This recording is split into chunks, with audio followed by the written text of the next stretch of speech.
我是一个内向的人。他是一个外向的人。Introvert 内向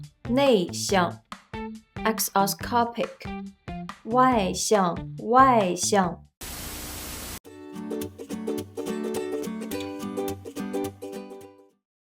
Hello everyone, 大家好。Welcome back to Everyday Chinese.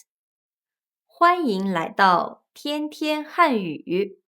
Have you ever learned these two words? 内向 and 外向。Come on, they're a bit old school. Let's set them aside for now. Today, we're going to learn some easier and super fun personality words from the conversation between Crystal and me. If you want to learn more effective and interesting Chinese lessons, always remember to visit our website, everydaychinese.com. Now, let's see what Crystal and I talked about. 大家好，今天我约了 Crystal 一起聊聊天。If you have an appointment with someone, you can use the word 约。For example, 我想约你看电影。我想约你吃饭。Next time, if you want to ask a Chinese girl or boy out, try these two sentences. 现在我们出发去找 Crystal 吧。Crystal， 好久不见！好久不见。你最近怎么样？香港的大火对你有影响吗？因为很多人都很关心你。谢谢大家对我的关心。我家离着火的地方非常远，所以我和家人都很安全。我们没有被这个大火所影响，但是我希望那些被影响到的人可以早点渡过难关。渡过难关 means to pull through a difficult situation. It's a very common expression used to comfort others or express good wishes to people who are suffering.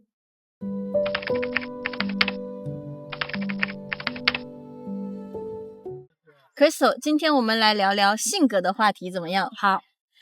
你做过性格测试吗？就是 MBTI。做过，我是 I 人。你呢？你是 I 人还是 E 人？我也是 I 人。Nowadays, we prefer to use I 人 and E 人 to describe someone's personality rather than 内向 and 外向。我也是 I 人。怪不得我们都用 iPhone。对对对，所以 I 人用 iPhone，E 人应该用 ePhone。我从小就是个 I 人，我喜欢一个人看书或者看电视，不喜欢跟不认识的人说话。小的时候，我爸妈一直希望我外向一点，他们好像觉得外向是一个优点，内向是一个缺点。可能他们觉得在社会上，外向的人更容易得到帮助，因为 E 人一般都有很多朋友。可能吧。但是我觉得我现在比以前更 E 一点。我小的时候我非常害怕和不认识的人说话，但是现在我还挺喜欢和不认识的人聊天的，因为可以知道很多我以前不知道的事。其实我小的时候，我父母也会因为我不爱说话批评我。那你的孩子性格怎么样？他们一个是 I 人，一个是 E 人。那你会希望性格比较 I 的孩子 E 一点吗？我不会，我觉得他做他自己就好了。如果我逼他改变，他肯定很不开心。Be here means compel, and it's very common in daily Chinese. It also has another widely known informal meaning. P-U-S-S-Y. I won't write it fully here. I will let you spell that out yourself.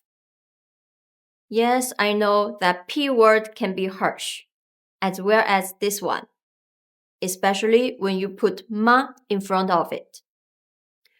It's interesting how many offensive words somehow involve mother. What did mothers ever do wrong? Anyway, let's go back to the conversation. 那你会希望性格比较 I 的孩子 E 一点吗？我不会，我觉得他做他自己就好了。如果我逼他改变，他肯定很不开心。其实现在的教育观念跟以前不太一样，现在我们会更尊重孩子。在讨论性格的时候，除了 I 人和 E 人，还有一个方面就是感性和理性。对，感性就是我们在做决定的时候更重视自己的感觉，而理性就是我们在做决定的时候更重视逻辑和道理。那你是一个感性的人还是一个理性的人？我是一个感性的人，你呢？我觉得我应该是一个理性的人，但是性格测试说我是一个感性的人。可能你有的时候感性，然后有的时候理性。应该是。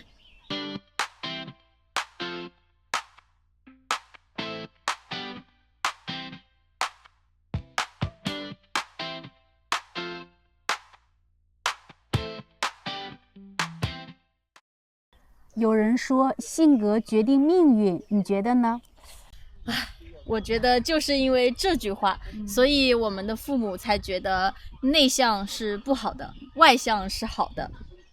我觉得他们把这句话理解为外向容易成功，内向不容易成功，所以父母总是希望我们外向，但我不太同意这句话。我觉得不同的性格可能适合做不同的事情，比如E人就很适合做销售，因为他们能很快和别人成为朋友。I 人可能更适合做一些需要非常专注的工作，因为 I 人比较享受安静。我觉得一个人能不能成功，主要取决于他有多努力，而不是他的性格。那你的看法是什么？我们把这个问题留给观众吧。关于性格决定命运这句话，你的看法是什么？欢迎和我们分享。时间不早了，我们一起去吃饭吧。好啊，希望大家可以从今天的视频中学到一些新的词语和表达方式，也希望大家喜欢今天的视频，我们下次再见。下次见。怪不得，批评，逼，观念，尊重，逻辑，道理，